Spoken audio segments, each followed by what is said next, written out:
his biggest concern throughout his career in terms of leadership and organizations has been to develop a philosophy in business, and not as a bolt-on, but as a bona fide profession that underpins all of the human sciences in business and what we do in business.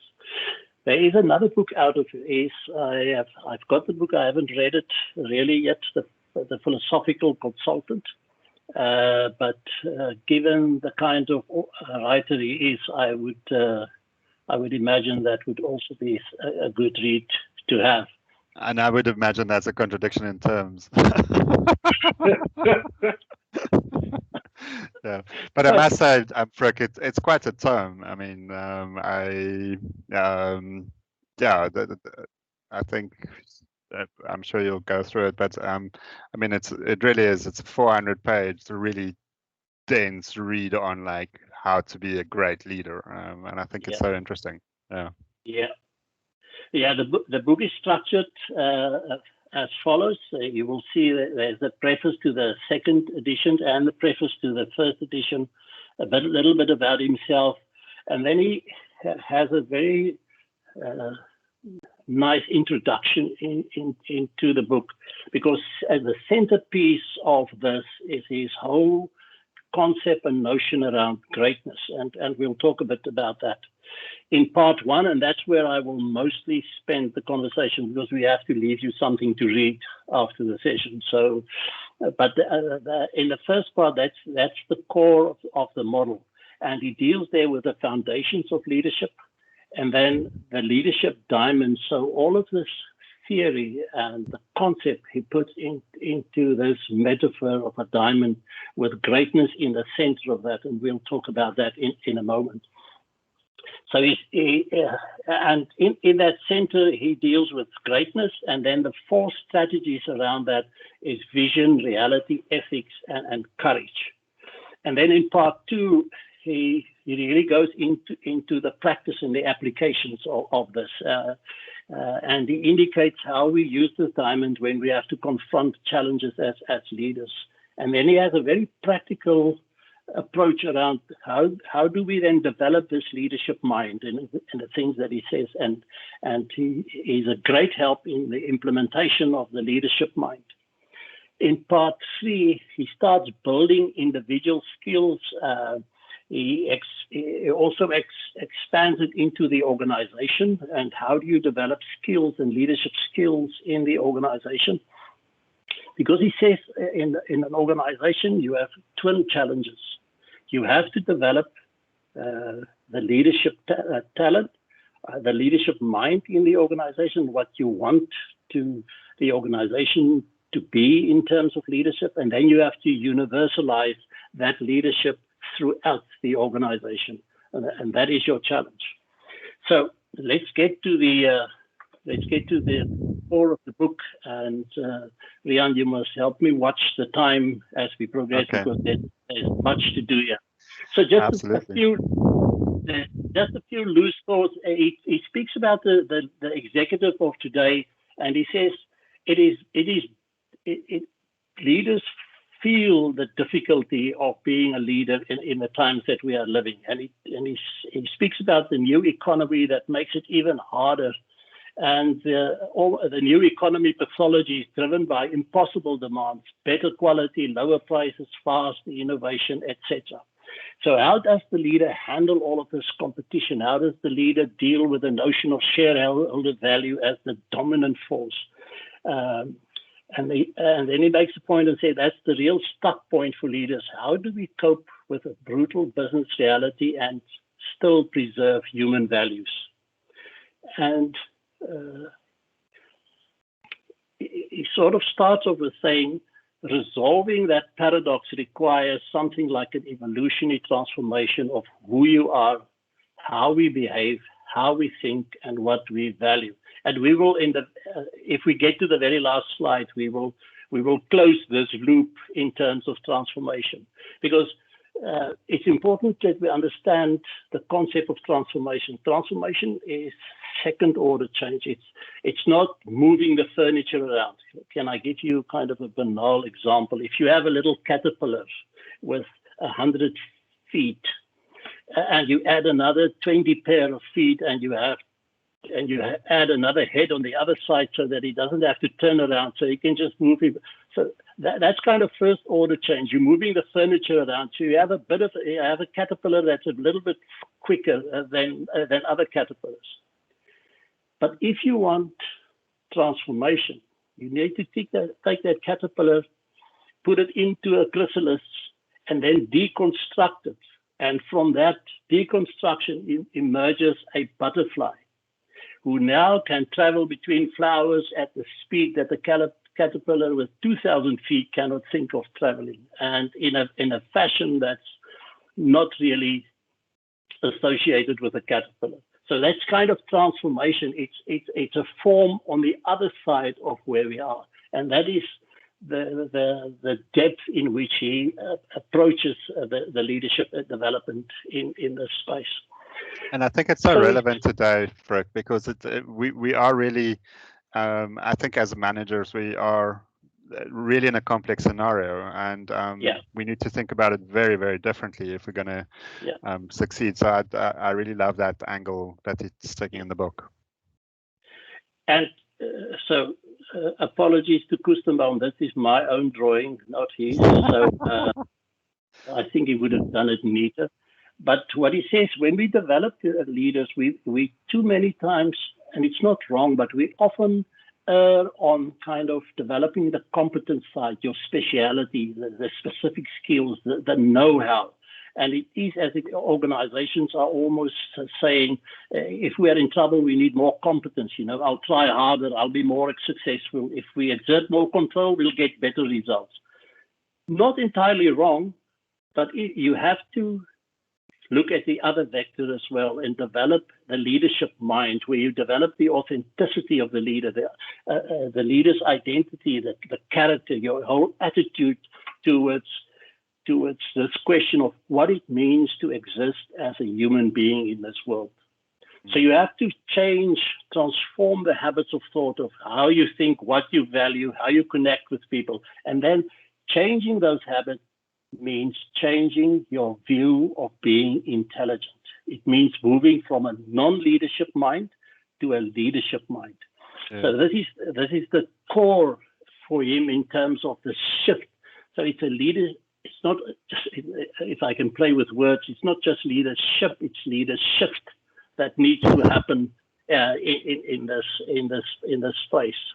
Yeah, and I think it's so interesting that he actually tells us, like, and there's been research that's shown, like, people that lead think differently, but he's of an opinion that that's the whole thing. You really have to kind of live the act in every aspect of your being, and he takes that throughout his book. So I find it so it's like it's a career, it's a beingness, it's a decision, and I love it that he actually makes it an oath. You actually have to put it down as an oath and swear this oath and live this oath, and like he's just and that's that practical. It's like if you betray yourself and you betray your oath, you are not a leader. Yeah. And in fact, if you don't take the oath, you're betraying yourself and others in that process. I find that so powerful to say that, to really like change who you are. Otherwise, you're not a leader. So this is not in the book, but in one of his videos on the internet, he makes this very strong case and say that your mind is the interface with the world out there. So if you develop a quality leadership mind, that is what will help you to really navigate the world out there, because that is almost the miracle instrument that you have to interface with an external world that's existing out there. Awesome. So let's move then on. I'm going to skip this because we spoke about this. So this is where the conversation starts, and he says, and I'm not going to repeat, he's got pages and pages and pages on greatness, and it is as if every sentence is something that you can go and sit and reflect on this. But he says in the center of this is greatness, and greatness means that you relinquish mediocrity forever.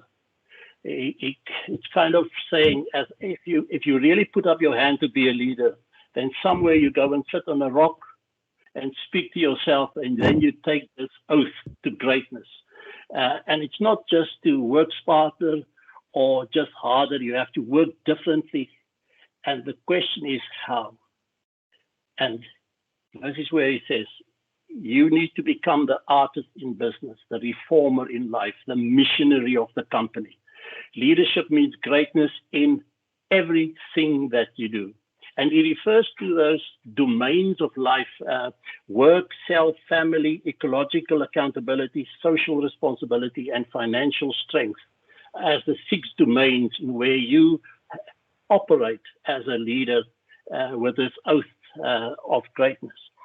If you want to understand his sense of, or his feeling towards mediocrity, you need to understand this. He says the only problem rests with people who do not have commitment to greatness, who drift running on idle most of the time. They do not value the fact that they are alive, and they feel no obligation to make sense of their lives. And this is a strong sentence. I love it. They coast, they slumber, and they do not wish to be awakened, praying that they will die before they wake up. So it feels extremely strong about greatness, because that's your contribution as a human being to this world and what you need. And he says the people that opt for mediocrity, they are not the artists in business or reformers. They live below the line.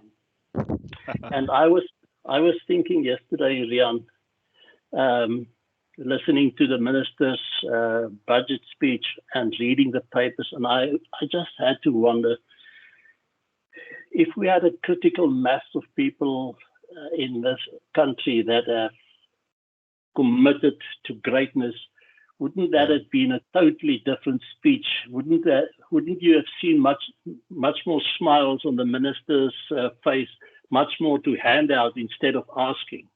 Yeah, and it's interesting because I think I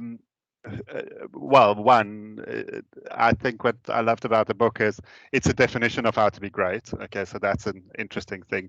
It is an absolute slaying of mediocrity as something that you should even vaguely tolerate, and to the extent that each one of those statements he would qualify to sit and say, like, even if you do this and you don't do the rest, you're still mediocre. and it's almost your societal duty. That's why we on earth. And I think it's so telling that in our current world, and I think the first time it struck me is when I watched Survivor many years ago. That first season of it, and to survive, you almost had to be mediocre. You couldn't stand out. You couldn't be great. Okay, and he just sat and said, like, that's not a great way to think about stuff. That's just not going to work. And you have to get behind the veil. You have to understand a different way that this works. So I really love it. Like, it's so inspiring to say that there is another way to do this than what we are looking at in society today. Yeah. So then he expands in the book after he's spoken very succinctly and clearly about greatness, and he says, to achieve greatness, you have to work with these 4 strategies, which he calls ethics and courage and vision and reality. And we will go in a bit more deeper into that. But what to understand from this picture is that ethics and courage, if you listen well, you will see that they're almost paradoxical. And if you listen to reality and vision, they are almost paradoxical. But that's exactly what he wants to achieve in terms of greatness, because he says this space, in this diamond space in here, the more you can handle those paradoxes and develop those strategies, the bigger your domain of greatness grows, because that's how you keep the greatness expanding within this framework and diamond, and the diamond space, the internal space, just grows because of those contradictions that you balance and those strategies that you implement. And I'll get a bit more practical from what he's saying in that. Once he gives you the essence of ethics and values, vision, reality, and courage, he then says each of these strategies are complemented with 4 tactics on different levels: a professional level, a social level, a psychological level, and a philosophical level. And he spells them out in detail, and he deals with them beautifully in the book, and very practical in that sense. It's almost like a step-by-step instruction guide, like do this, do this, do this, do that. Yes. Like, go there. Yes. Yes. Like, wow, okay. Well, it doesn't just leave you with, okay, take this oath of greatness, and now good luck. See you in 10 years. You know, there's a lot of help and strategy behind the development of this. Absolutely. And I almost felt in that way, it was like, I don't know, Brooke, if you've ever read The Artist Way, which is it's got a very similar type of sense, but it's business, and it's exploring kind of your business or your leadership way. And I feel like every one of those things you want to go read and reflect and like work on it and kind of unblock yourself there, because without being selfish, because that's the one thing he would get really mad at you for. So when he speaks about vision, he says vision means to apply your analytical skills, to think big, to look at situations in total different ways, to see the potential in things, to be inspirational. And then the tactics in that space is on a professional level, it means you must exercise your abstract reasoning. And he gives excellent ideas in terms of go and read science fiction. Go and look at concepts out there, develop your, play around with, say, stuff like Sudoku, etc., just to develop your abstract reasoning so that you can develop these pictures and being able to see a bigger picture out there than you normally see by just watching too closely and with your eyes on your toes. Yeah. On a social level, he says you have to cultivate a strategic and a systemic perspective. So look at the papers, but have a way of looking at them and connecting dots. Listen to the news, read books, watch people, and try and see if there's a pattern in all of that. How does this fit together? Is there something else happening in this space, so that you don't focus on a particular point and get lost in the details? See that bigger relationship in the environment that you are watching. So sometimes if I listen in the morning on Monitor or on these discussion programs after the minister's budget or somebody, you just have to shake your head, because people are so narrowly focused that they totally miss the pattern of what's happening in this space. Absolutely. And I think with globalization, it's I find for myself, I have to not look at South Africa's news, and it's interesting that you say that, because if you don't see what's happening in the rest of the world, you don't actually understand the pressures in our local economy, because it's real. We are being impacted, and those interrelationships are both opportunity, but also it explains the current state of events. Yeah, so I find that a very interesting dimension. And he says it's something that you practice, and you must go build that skill in your brain, like abstract reasoning, like systemic perspective. Go build it. Like it's a to-do list. Like if you don't have that, you're going to mess up. On a psychological level, to strengthen your vision strategy is to engage your own creativity. Imagine what is possible and not possible in that whole space.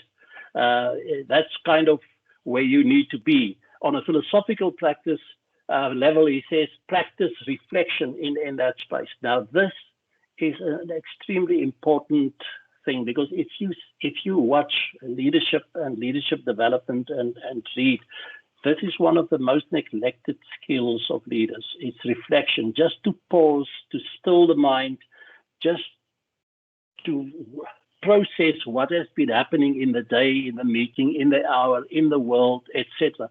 That reflection, and you refer to the artist's way, that kind of every morning, just get up and write. Just write down your thoughts as they come, and later go back to those ideas and reflect on them in that space. Yeah, I think that the reflection is a way to unblock, but also to bring into focus. And I think that that's the part that is often missing in vision, because we get so stuck into it. And Tanya makes the point that corporate bureaucracy is the enemy of vision. And it is because there is no reflection on why are we doing this? You know, why are, and we had that interesting discussion recently about who's the actual customer of our business, in terms of reflecting on, you know, why is this vision not working for us? Why aren't we getting the things that we're planning? And we often find that we set up the organization to be our own customer, and you won't get that if you don't start reflecting around it. So yeah, very powerful point. Then, to almost paradoxical to this, he speaks of the strategy of reality, which is very different from vision. This refers to that part of your leadership mind, that the no-nonsense approach to life, to work without illusions, where you rely on data. Your head is out of the clouds. It's about factuality rather than emotion. You're task orientated. You observe this world and you understand, but it's about nature and money and illness and COVID and poverty and war. These are the realities. You can't stick your head in the sand like an ostrich. These are the realities. In spite of what you've just said about vision, these are the realities, and you have to balance this paradox in your mind as a leader. So, as a business leader, reality means that I'm on top of my game. I understand my numbers. I understand the trends in my business. I understand what's happening here. I'm a master in this game that I'm playing as a business leader. And on a professional level, he says, this means to pay attention to bureaucratic detail. Now, I must admit, this is a development area for myself. If I need to, I'll go into that detail. But I totally buy into this, because it's not that just that the devil hides in the detail, but if you understand that bureaucratic detail, you understand what's happening at the surface, and you can relate what's happening in that space. On a social level, he says the tactic here is to be objective and well informed. So you read, if you're in business, you read about business, but you read about art as well, and you read about social issues as well, and you read about political issues as well, because these things relate. You have to be well informed, and you have to be objective. Objective doesn't mean you don't have an opinion. It just means you don't just fall into reading an article and then just go with the negative emotions or whatever is being presented in the article. It's standing back, being able to think critically, look through different windows at exactly the same thing. And then he says, on a psychological level, in terms of reality, and this is where he thinks almost with Peter Drucker, is you have to do what it takes to survive. It is a tough world out there. In spite of what you think in terms of vision, you have to survive. That's your ultimate. You must get to tonight, and you must wake up tomorrow morning. And your business must survive, and you must do whatever it takes for your business. Well, no, he will kill me because we're coming to ethics in a moment. Whatever it takes, but you must do what needs to be done to get your business or yourself to survive. That's critical. You almost become a predator in this environment. But the paradox of ethics will clarify this kind of contradiction in a moment. And then on a philosophical level, he says, you have to seek shared reality. You have part of that reality. It's not just in your business and outside. It is to be able to see yourself for who you are. You have to be able to honestly look at yourself through the eyes of your children and your wife and your partners and your business partners and your employees. And you must be honest in terms of that observation and the discoveries you make there, because being in that direct contact with yourself is part of your sanity. But at the same time, you have to be in contact with others. You have to understand others. You have to be able to read people's body language to understand what are their needs, because that's where you test your inner reality with your outer reality on a philosophical level. Absolutely. There's a point here in the chat which says that, that need to survive then introduces a tension between the short and long term. And I also, it's interesting because also reflecting on it, that just understanding that there is a difference between reality and vision doesn't mean you don't have to have vision or be unclear about reality, because sometimes I think you find people that are seemingly great leaders that seemingly ignore reality, but I think they're very conscious of it. They just are working towards a different way of looking at this reality. Yeah, and the nice thing here is that it's not about either or, it's both and. Yeah, and I really like that. Yeah. Yeah, that's very powerful, Frank, because you can't just have vision and you can't just have reality. You need to have both. So ethics, in essence, says ethics. His definition of ethics is being of service to others. It's to care for people, to be sensitive, and to be of service to them. He's on a professional level. He says ethics. The tactic there is teamwork, because I initially found it very strange that he would focus on teamwork. But if you reflect on that, that's very important, because you achieve with others in that, and you have an integrated set of responsibilities in that space. It's not a Lone Ranger thing. It is in that space where you act and be of service to others, and with other people and their talents and their abilities, you achieve greater things. Yeah, and I think it reminds one kind of an old thought that crime or negative behavior is something that people do on their own. Okay, well, ethically you norm within a group, and you build a shared understanding, and it becomes impossible to almost be unethical unless that is obviously the culture. So, but I really thought that the way that he takes morals into it as the guidelines is powerful, and we all know that there's a difference between morals and ethics, but I think we sometimes forget the morality part of the ethics as well, which I think is very nicely expressed in his stuff. And I think he extends that on the social level, where he says you have to strive for meaningful work, your own and that of others. Yeah. Because it reminds me of Viktor Frankl's book, Man's Search for Meaning. Yeah. Because people spend, and yourself, you spend a big chunk of your life at work. Yeah. And you spend a big chunk of your life working, either for yourself, or for others, or with others. And if you don't find meaning in that work, then it leaves you empty. It leaves you without aspiration. It leaves you without energy, and the same with others that you are responsible for as a leader in that space. Yeah, but I found that also interesting, and I was reflecting on an example where this guy was he achieved enlightenment, but he said, before I achieved enlightenment, I was chopping wood. Then I achieved enlightenment, and after that, I was still chopping wood. Okay.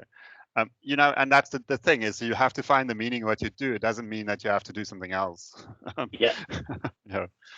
And I was thinking on that other book that we discussed a few weeks ago, Exponential Organization. Yeah. The departing point of exponential organization is the massive transformative purpose. Yeah. Because if you put the purpose of the organization, if that is really thought through and well positioned, that goes a long way in creating meaning in work, because you know then where you work towards. Yeah, and so you can still do menial labor. You can still you'll go a bit above and beyond because you actually understand why you're there. Yeah. Yeah. Mm. So, and that back to Viktor Frankl. Viktor Frankl says, if you suffer without meaning, that's where you become depressed. But if you suffer, but you suffer towards meaning, that won't depress you, because there is meaning in the suffering, because you're suffering towards something bigger than the suffering itself. Beautiful. On a psychological level, he says, for ethics, your tactic there is to prioritize good communication and mature commitment. And he speaks of words of intimacy, and he says ethics is love. And I can't remember where in the book, he paraphrases somebody else in that, but he says, in terms of business, he says, when business discovers love, then man would have discovered fire for the second time. and that is profound, because that's a word that has been kept out of business in that. But if you look at the new generations coming in, and if you see the shift, the cultural shift in that regard, then the whole notion of compassion and ethics, also representing love in the workplace, is becoming something very strongly to consider strongly in that space. Yeah, absolutely.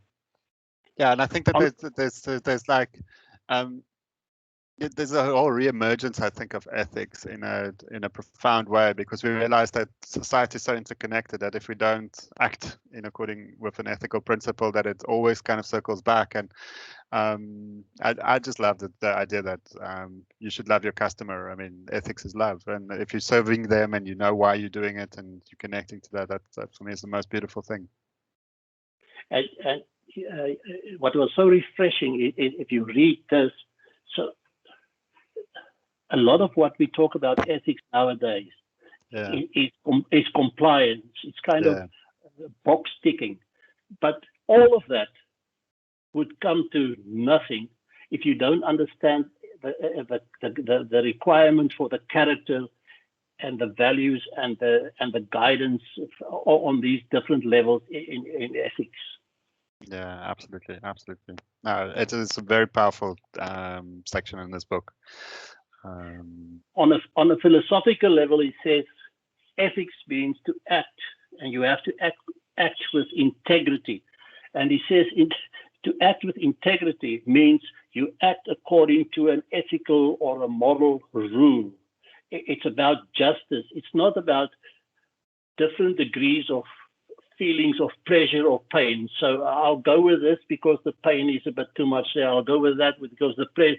Got nothing to do with feelings. It's because integrity means you act on a particular moral code and rule. That's how you keep that part of yourself on a philosophical level intact, and it plays into your character as an individual.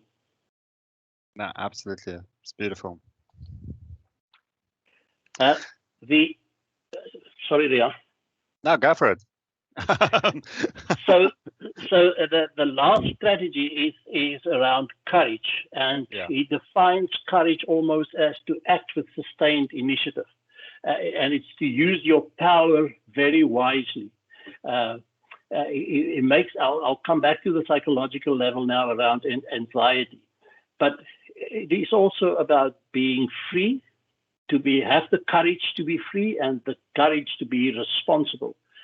On a professional level, it says, and especially in business, you have to advocate and stand for something. So you, from a business point of view, on a professional level, with courage, you demonstrate, and you can hear almost the clinching difference between ethics and courage here, as he pulls away from that. And it's not either or; it's both and. Yeah. So you have to aggressively educate and manage your market out there. So, and it plays into reality in terms of survival. It links up to that, but that's on a professional level. You have to have the courage, because if you don't believe in your business or your product or what you do, who will believe in that? And if you don't have the confidence to educate the market in your product and in your service, in your brand, who will do it for you in that space? Absolutely. No, and it is so interesting. I was looking at a segment the other day on Black Lives Matters, and where how it originally came to be that the football players goes on their knees, and they literally took out a big flag, and everybody was standing up, and one guy sat and he kneeled on his one. And it took so much courage at that point in time to be at the center of attention, but to be the person that actually sits and says, this needs to change. Like, we're celebrating an idea that isn't inclusive. And that kind of, that type of courage is leadership. But that's then something that defines you and changes the game. But you have to stand for something. And I think that was a powerful example for me of something that happened recently, where it has now made a massive shift in the way that we think about many things. Okay, so, and it's just one guy one day standing for something, and it sparked a global conversation. Exactly. So, and that ties into the social level, where he says, so courage also means you must be willing to stand alone. Mm-hmm. You have to claim that personal autonomy, and you have to have independence of thought. Yeah. If you think of boardrooms and people sitting there, you sometimes have, in difficult situations, you have to be willing to stand alone, and you have to go against the majority sometimes in that space and say, I'm sorry, so with my current knowledge, I cannot, this is my position. But and if you don't do that, it's very unhealthy, not just for yourself, but for those that you work with. If you go back to ethics and teamwork, I mean, if you don't show up in terms of independence of thought, that is detrimental to work and to be creative and to be innovative in that space. Which I found so interesting. He gives this, it's a little bit earlier in the book, he talks about this formula for empowerment, okay? And he says, empowerment is autonomy times direction times support, okay? And I thought that was so interesting in this courage thing, because so if you look at the three components, autonomy, it's like going out on your own, being willing to stand alone. Direction, knowing where you're going to end up, which is kind of the vision portion. And if there is no support, then you must be your own support. Okay, and that's how you will empower yourself. So I thought that was a very powerful kind of dimension that also clicked in here in terms of being courageous. If nobody else is going to support you, you're going to have to be that person to overcome the threshold, to overcome the fear, and to make the change. So I thought that was a particularly powerful way to think about it. Yeah, that's the richness of the book. The detail, it goes into all of these aspects, but the logic. I hate to skip some of these things. So on a psychological level, and this was a very powerful part in reading the book. He makes a very strong case to how you should actually, as a leader, make constructive use of anxiety. So now, of course, we all know that anxiety must stay within. We're not speaking about pathological case here. But anxiety is part of the environment, and he makes this point. He says, if you experience anxiety in an environment, it's actually indication of stretch. And he says, stop for a moment, savor that, get in touch with that feeling at that moment in your state of anxiety, because it says that's the closest you will ever come to actually feel how it feels to grow. Because that is what anxiety is indicating. I'm stretching, I'm growing, and that's the feeling that's in that space. And on a philosophical level, he makes a strong case around the whole notion of free will. Take responsibility for the choices that you make and accept being free. And he says, even if you don't accept that you have free will, that's a choice that you have made, that you have no free will. You cannot escape it. And he makes a case that it is difficult to understand in full this concept of free will, and it can scare you if you really understand it.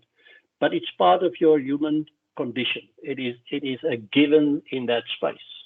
Yeah, and it's such a powerful thought, and I mean, we only have X number of minutes to explore this, but I think what you realize is that the people that are truly great and that really embrace greatness understand that they are free and that they will use the bureaucracy to their advantage.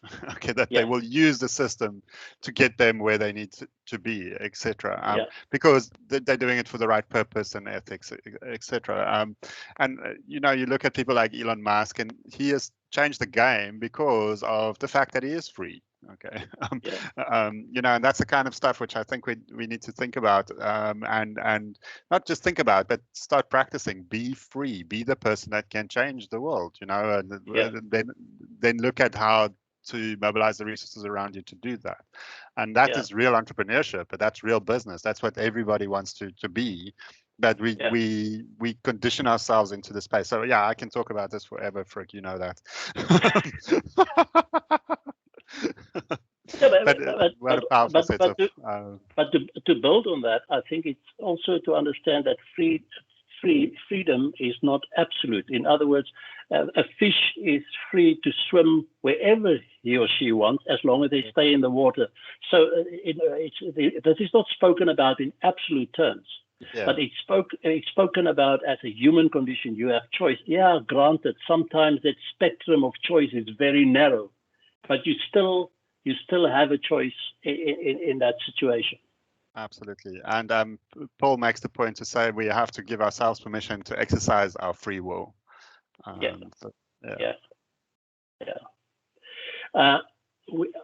don't have time to go into this, but I thought just to pick out some of the elements, especially around the whole concept of courage.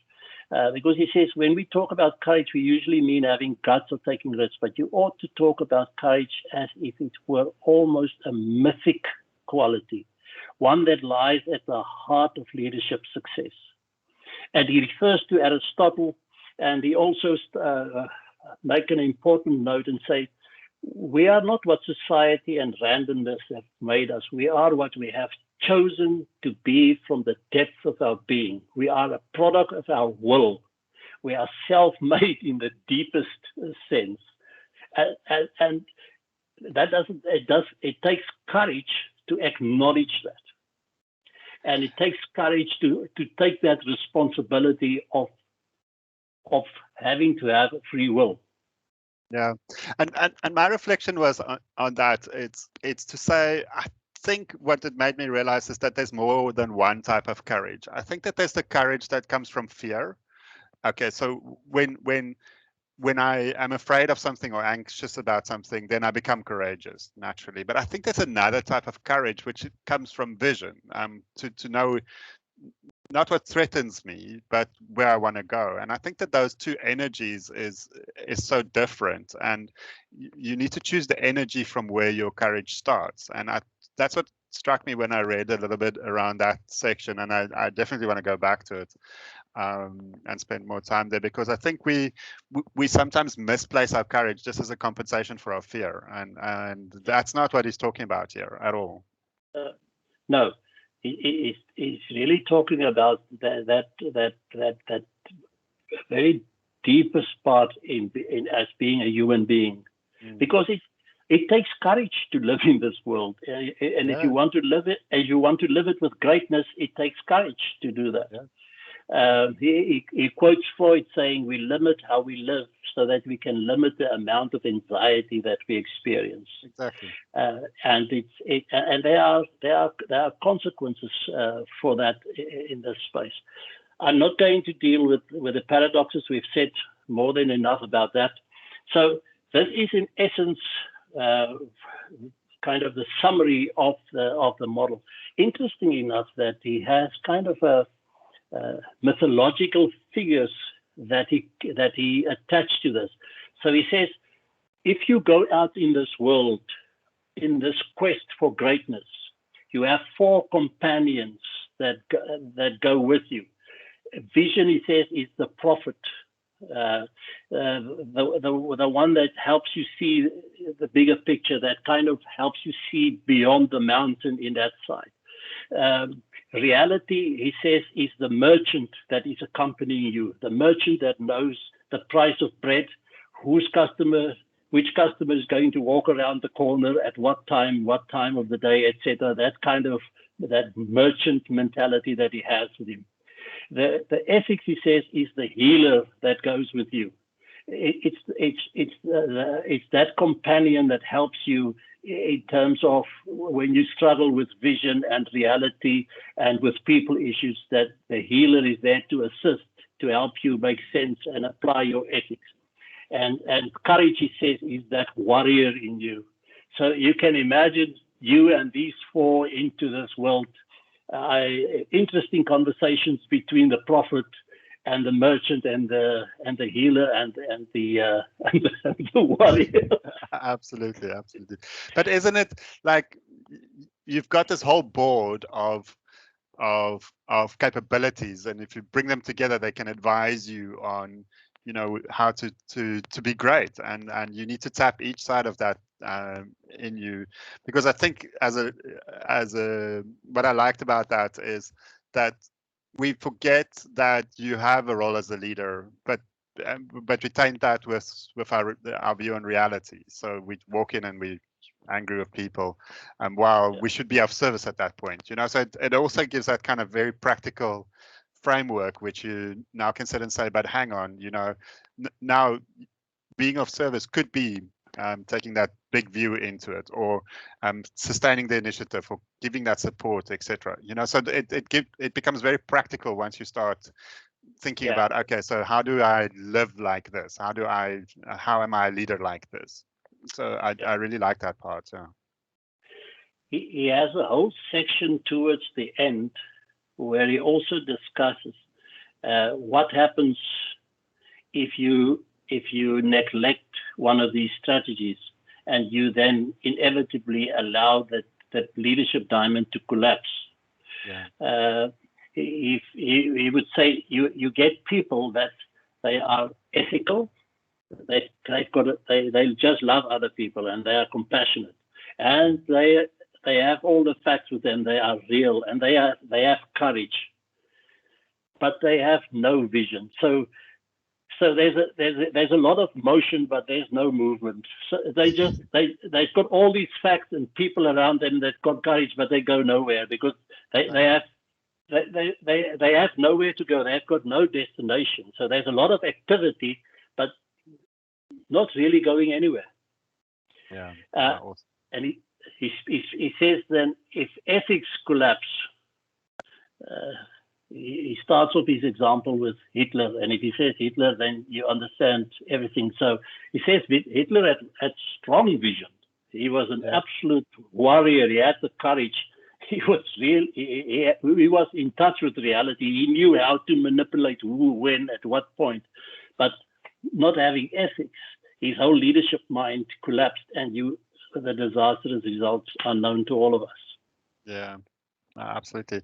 Yeah, so it becomes, and that's what I also like about it. It's a balanced philosophy, but a practical philosophy, and also instructions said to go develop the balance, because if you don't, it then comes out. So I mean, it's a really, really powerful book. And yeah, I must say thank you. I haven't read it before, and just starting to delve into it, I like sit and say, "Look, I'm probably going to need a week and a beach to get this thing under the belt," because it was a little bit thicker than I thought, but definitely worth it. And unexpected. Yeah. I've read a lot of leadership books, and this was for me a very unexpected and kind of very deep reflection on many of these things. Yeah. Yeah. I think if in that middle paragraph, he makes a very strong statement. He says, "You have been given a valuable opportunity, a commercial vehicle for achieving personal and organizational greatness."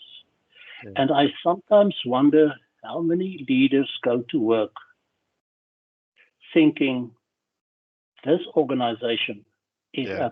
a powerful vehicle for change and for the common good.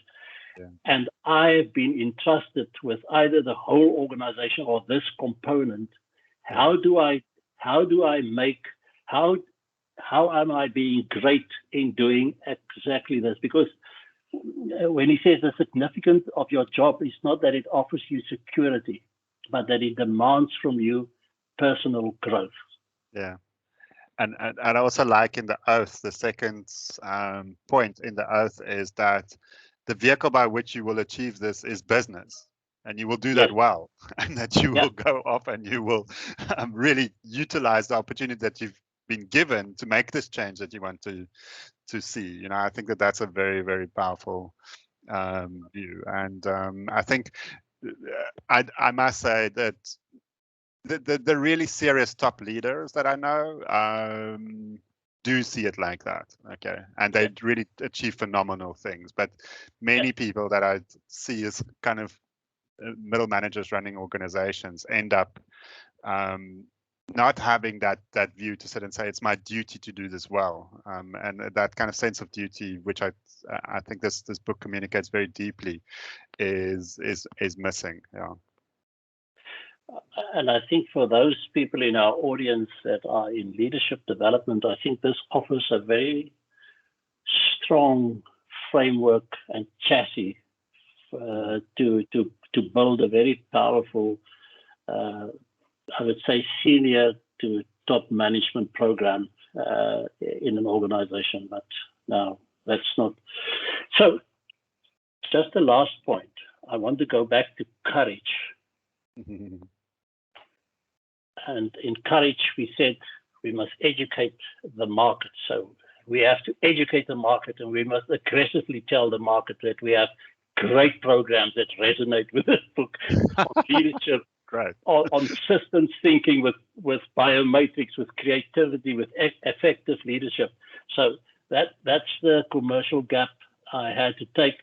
Koestenbaum ends off in his book in terms of all of this, and he says, "How shall I talk of the sea to the frog who has never left its pond?" And it is amazing if you read the book that you understand this quote in the sense of, if you leave the pond of mediocrity, it's only then that you will discover the sea out there. But if you choose to stay in that pond of mediocrity, this conversation is kind of theoretical, fluffy, motherhood and apple pie. Yeah. I think, but after reading Koestenbaum, I get the sense that once you leave the pond of mediocrity, you should never plan to go back. You will not fit. You will not fit. It won't fit anymore. No, it's absolutely delightful. Yeah, so I would definitely recommend reading this book. I'm putting it on my slow read list. You know, you've got those airport reads that you can finish in a day. I spent a day and a half on it. I think I got through maybe 20% of it, and I speed read, and I just want to go back, because everything you read, then say like, yeah, I really need to think about that. I need to like look at how am I integrating this, and recognizing a lot of things as well, that you are doing, and just like, oh, okay, that's where it fits in. So very, very useful, very, very awesome. All right, Rian, thank you for your assistance in keeping this conversation alive. Thank you to our audience. We will let you know soon what is the next book that we will have up in about 2 weeks' time. Wayne, thank you for keeping the technology, the background stable. I appreciate that. See you in 2 weeks' time. Yeah, and thank you to our audience for joining us. I know it's an hour every 2 weeks, but it makes a big difference for us and for you, and we love reading for you. So see you soon. Keep well. Cheers. Bye.